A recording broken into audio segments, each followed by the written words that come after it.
Hello, everybody. I'm going to call the Municipal Heritage Committee to order at 4:32 on February 17th. There's a recommendation that the agenda for the Municipal Heritage Committee dated February 17th, 2026 be approved as circulated. Can I have a mover? Glenn, a seconder? Paul? All in favor? Motion carried. Is there any disclosure of pecuniary interest? Nope. Great. And there's a recommendation that the minutes of the Municipal Heritage Committee meeting dated January 13th, 2026 be approved as circulated. Can I have a mover? That's Glenn, and a seconder, Randy. All in favor? Great, motion carried. And we have some deputations. So we have Kelly Hamilton and Holly Kearney are coming to talk to us about volunteers for Opera House for the 125th celebration. Welcome.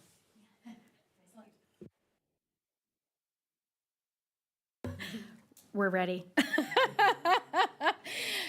Thank you very much for having us. I'm sure this committee definitely is aware that the Opera House is celebrating 125 years officially on March 12th.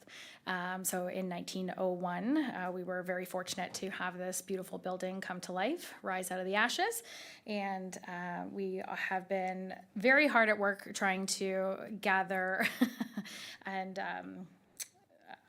just curate something special for the occasion, to mark the occasion. So Thursday night is our community night.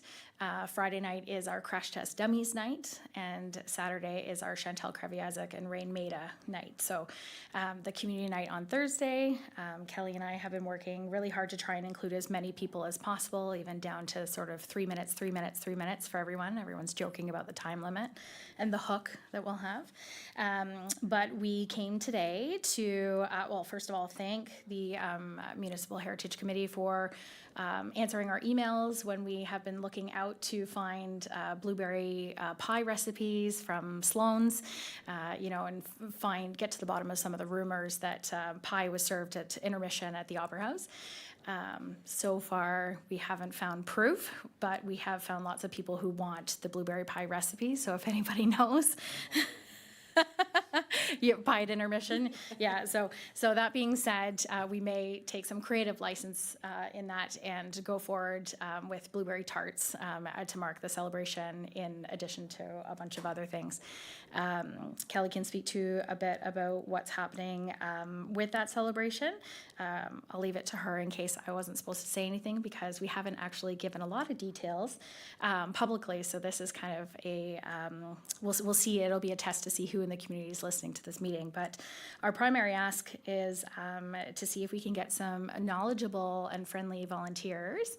And we thought who better to be able to stand in our Trillium Court, which used to be the council chambers for the town of Gravenhurst, to answer questions that people, interested parties may have, or be an ear to listen to some seat stories, as we're calling them, stories that we haven't necessarily come by, and we're looking forward to share, maybe not at this celebration, but at future celebrations. So in Trillium Court, pre-show on the Thursday and during intermission, we would like some representation from the Heritage Committee or other heritage-minded folks in the community who maybe have a little bit more intimate knowledge for the Opera House and can answer those questions. So we thought we would ask if we could get, we're looking for 4. We dress you up in potentially some themed t-shirts with question marks on them or maybe some lanyards. But if they can be available pre-show, and the perk is that they get to be part of a celebration that has no seats left inside. We have 307 reserved seats inside, plus the performers and stuff. And so that's a perk. You get to be inside, but you got to work for it. Yeah, Kelly? In addition to what Holly's been saying, the Trillium Court will be filled with interpretive panels, and that will have many, many pictures of the history from over the 125 years, so right up to including last year hopefully. So we're looking for, the potential that the volunteers that come and assist us will have some knowledge on, perhaps, like if someone asks them, like, what is that picture referring to? Or do you know where that came from? Or who may have taken it? Or what years, I guess, on that, or something like that. Just so we're looking for some assistance there to speak with some knowledge and confidence while we'll be very, very busy with the rest of the event, because the event upstairs, as Holly has been saying, is very packed. So we have a multitude of our local artists. We have our dignitaries probably all attending. We'll have our formalities, the cake, and things like that. We're also hoping to try for our very first time to stream out this community night, because we do have a waiting list. And our first initial thoughts were we were going to have a party outside in the square. So we had already arranged for the big, let's say the big truck from Maple Leaf Square, that kind of idea, to be out in the square out front in the Heritage Square to project what was going on up in the theatre. But most of our guests and patrons have said no, thanks. Outside's not appealing, but In March. put us on the waiting list. So now we're gonna go the streaming route, and we haven't tried it before, but we're very confident it's going to work. It's going to be very easy handled, much like how a person would go watch one of the council meetings. On our main page, press the button, away you go. Simple and easy. So. That's in a nutshell our ask. We don't want to give too much away, but we're hoping to see a lot of your faces there, but we can have somebody join us that evening. We also need people to know, like with the we worked a lot with the archives, and so recognizing that it's a full-time job and then some, probably for many people, as we've just even tried to come up with these 12 panels, that it can't hurt to draw more attention to the fact that somebody needs to take up the charge and continue on and have this passion for celebrating the past and looking forward to the future. So with this live streaming into the homes, and all of the various elements we're hoping to get into, everyone can have their watch parties at home, in the nursing homes, in the retirement homes, and any gathering out there. If people aren't, we know we have a lot of seasonal residents that may not be able to celebrate with us in person, but we're hoping that they can celebrate at home. And we will be encouraging them through the use of hashtags and social media to have sort of a live stream of these celebrations. So lots more details to come, but without the assistance of the knowledge base that you guys have about our local history, who wants to join us?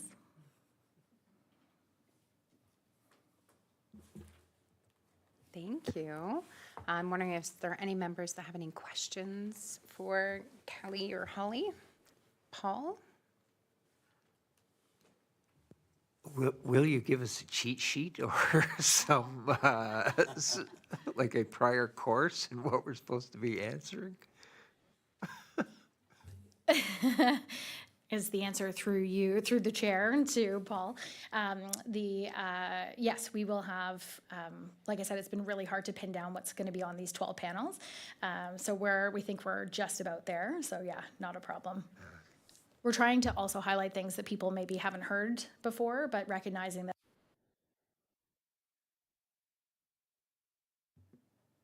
recognizing that our audience isn't just that weekend. Kelly's always reminding me that it's a whole year to celebrate. So we're trying to make it interesting for people who have been in the Opera House 1,000 times or people who haven't been in 100 years. Thank you. Glenn, you had a question?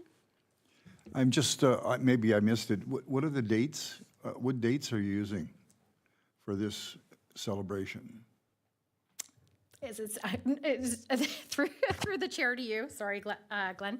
The date, community celebration is Thursday, March 12th. And it would be an obligation probably arriving at, say, 4 p.m. just to get familiar. But that you won't have to answer questions until 6:30. And then you would be on until 7:30, and then a break until intermission, so about 8:20 to 8:40, and then you'd be done.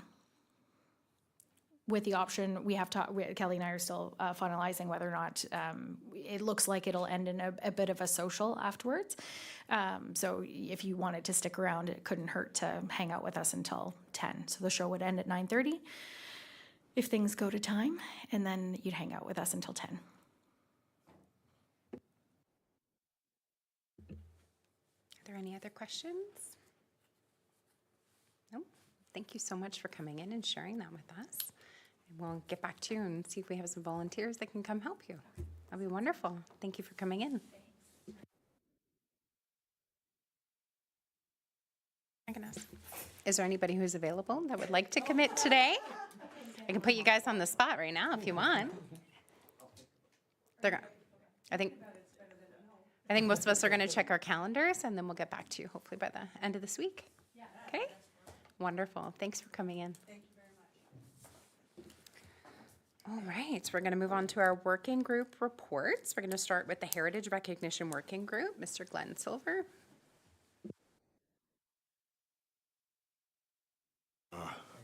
Sorry, okay, I got it. We have not met yet, but we are planning on getting together in the next 2 weeks and planning out a strategy for exactly what we're going to be doing over the next 4 or 5 months. Apologies for that, but life gets in the way sometimes, and so that's where we're at. Thank you, Glenn. Perfect. All right, I know Judy Humphreys is not here, so she can't speak for the Interpretive Signs and Plaques Working Group, but she's asked me to speak on her behalf. I think we have, did she email you the sign to put up? No? Okay. It's with Leanne. Oh, Leanne has the sign. Okay, no worries. So I'll just give a brief update for the Interpretive Signs and Plaques Working Group. We are working on a 2-sided sign, and Judy has finished the back portion of that and has brought that forward to our staff liaison to have a look at.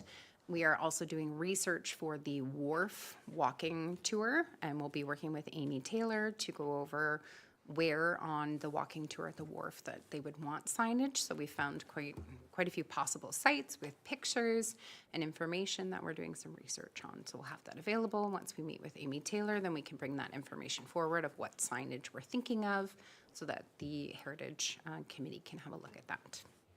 And I think that's it for the Interpretive Signs and Plaques Working Group. Oh, wonderful. Our staff liaison Angela's going to speak. Thank you. Thank you. I can just add a little bit to that. On my end, I have talked to the infrastructure department, who will be providing confirmation of an appropriate location that's visible from the road and this is for the interpretive panel for the McCabe and Anglican Church, the double-sided panel. So they'll be confirming an appropriate location, subject to some criteria, visible from the road, while also taking into account sight lines, snow removal. There's a new garden location proposed, and so to keep that in mind, there has to be areas for soil and water trucks to maneuver. So we'll have confirmation of that location.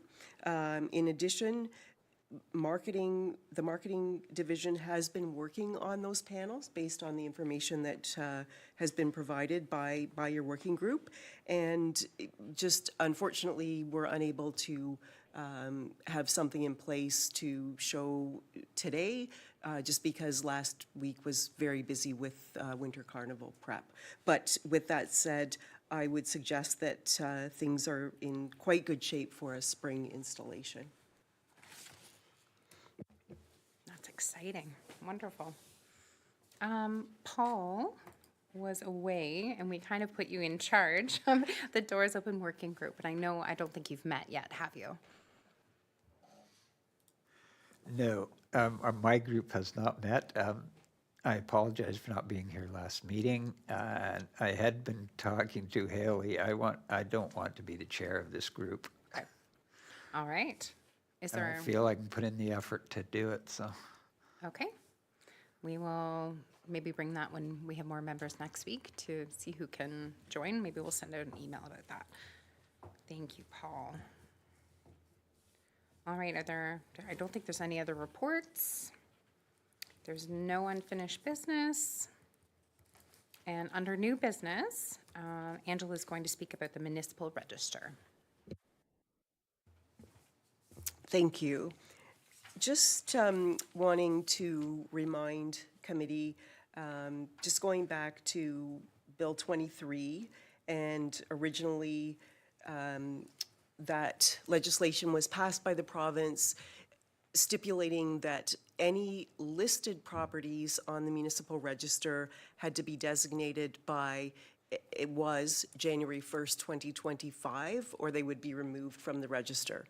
That legislation, there was quite a bit of pushback from committees like yourself, and so that legislation was modified. The new date is January 1st, 2027. So I did email you an article, and so I just wanted to put that, just wanted to have a brief discussion or remind you that that date is coming up next January. So right now, there are 14 listed properties on the register. As of January 1st, if those properties are not designated, they will be removed from the register. So just wanted to remind committee about that, and I think put that out there for you to consider. Thank you, Angela. Does anyone have any questions for Angela about the register? Glenn? Just, I remember that, how the legislation was amended, but I'm just wondering if we still want to stick with those properties, and we've come up with some alternatives to designation, can we just transfer that over to a municipal list, a municipal register, or can we just still concentrate on those properties, but not have them be listed with the province? Angela, go ahead. Thank you. Certainly, the municipality can always keep a list. It has no legal status. So that's the difference, is the register does provide legal status to properties, but of course, as the municipality, the Heritage Committee can keep certainly a list of properties that you feel are important or worthy of being kept on a list, just no legal status.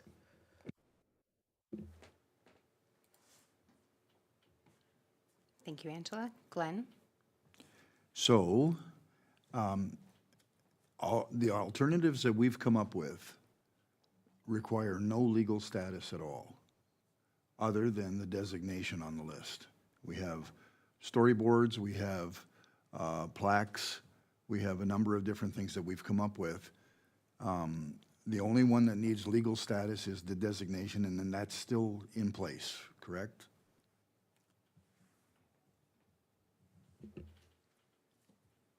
Thank you, Glenn. Angela's going to speak to that. So in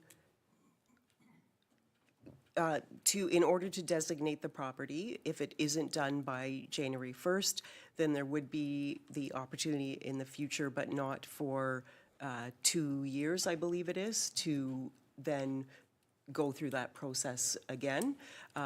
So in the interim, then, as you've noted, there's other options that the committee may choose that, would not have legal status.